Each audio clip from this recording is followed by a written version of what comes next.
17ই জানুয়ারি 2026 আমরা এই রবির বছরে প্রথমবার মঙ্গলকে তার তুঙ্গক্ষেত্র মকর রাশিতে পাচ্ছি। এই সময়টাতে যতই আপনার বিরুদ্ধে ষড়যন্ত্র তৈরি হোক না কেন, তার কারণ ষড়যন্ত্র হয়তো এই সময়টাতে কিছুটা তৈরি হবে মিথুনের, কিন্তু আপনি নিশ্চিত থাকতে পারেন শত্রুদের ওপর একটা খুব স্ট্রং ইনফ্লুয়েন্স কিন্তু আপনি তৈরি করতে সক্ষম হবেন।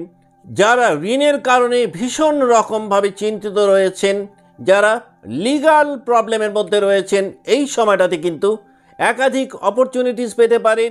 যে অপরচুনিটিসগুলোকে সঠিকভাবে কাজে লাগাতে পারলে কিন্তু এই সময়টাতে ঋণের বোঝা থেকে নিজেদেরকে কিছুটা হলেও কিন্তু মুক্ত করতে পারবেন, যদি আপনার রাশি বা লগ্ন হয় মিথুন। যারা চাকরি জীবনে রয়েছেন, এই সময়টাতে যদি বোল্ড স্টেপ আপনারা নিতে পারেন, তাহলে কিন্তু সেই বোল্ড স্টেপকে কাজে লাগিয়ে কর্মক্ষেত্রে নিজেদের একটা ভালো প্ল্যাটফর্ম তৈরি করতে পারবেন।